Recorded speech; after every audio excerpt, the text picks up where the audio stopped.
بسم الله الرحمن الرحیم. سورة القارعة.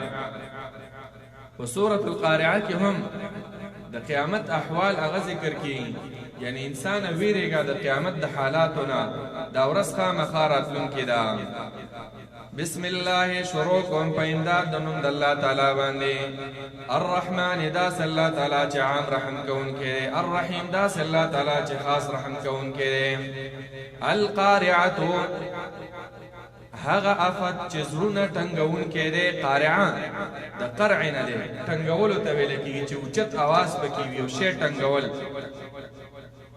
چې داسې هیبتي اواز دی د قیامت په وخت کې چې کېږي او قیامت قایمیږي، چې د هغې اواز د وجې نه به د اسمانونه، ځمکې، بوټي، کاڼي، غرونه هر څه به ختم شي، انسانان به مړه شي. داسې یو هیبتي افت دی چې زړونه به ټنګوي. مل قارعة صد اغا افت چې زړونه ټکونکی دی. وما ادراک او څه پوهه کړی ته مل قارعة چې صد اغا افت ټکونکی ټکونکی. یوم یکون الناس په هغه ورځ چې شي به دا خلک کالفراش المبثوث په شان د پتنګانو، پشان د پرپرکو د پتنګانو المبثوث خواره واره.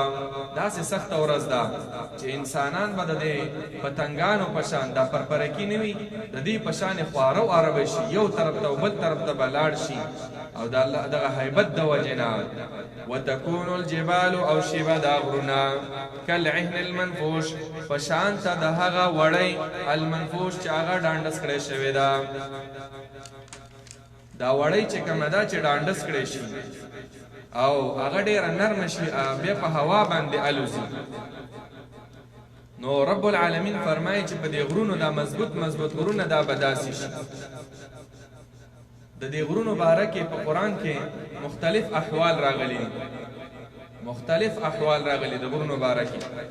ګوره رب العالمین فرمایي وحملت الارض والجبال فدكتا دكة واحده.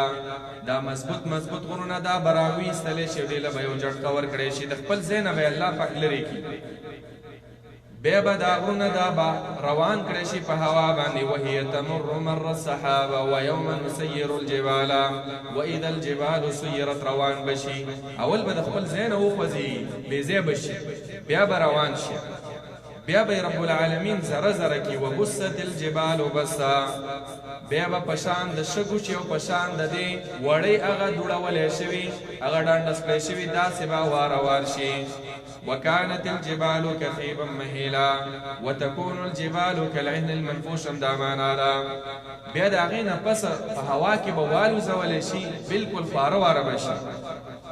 فكانت هباء منبثا. رب العالمین فرمای بیا به اسې یو شګوګل د شګو پړق به ښکاري، حقیقت کې به څه شی نه وي.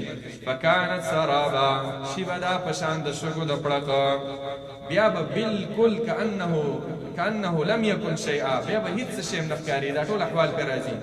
ويسألونك عن الجبال فقل ينسفها ربي نسفا. نو دلته هم دا یو حالت بیان شوی په دې صورت کې چې کالعهن المنفوش په شان د هغه وړی المنفوش چې ډانډس کړی شوي وي. فاما من ثقلت، پس هر چې هغه څوک دی ثقلت موازینه چې درانه شي عملونه د تللو د هغه. بعض انسانانو اعمال هغه به درانه شي، تله لګېږي په ورځ د قیامت او اعمال به پکې تله لګېږي. که د چا اعمال درانه شو، نیک اعمال، دا انسان کامیاب دی.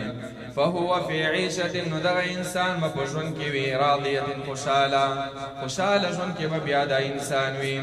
واما من خفت، او هر چې هغه انسان دی او هر چې هغه څوک دی خفت موازینه چې سپکړی شي، موازینه هغه عملونه د تللو د هغه کوم اعمال چې تللی کېږي هغه سپک شو ده، نو فامه زید ورګرځېدو د دغه انسان هاویه به وي. هاویه معنا دا یو طبقه ده په جهنم کې لاندې ځای دی، یوه کنده د جهنم د هغې له به الله ورولېږي چې هغه اعمال نیک اعمال یې سپک شو جهنم له به ځي، او که نیک اعمال یې درانه شو جنت له به ځي.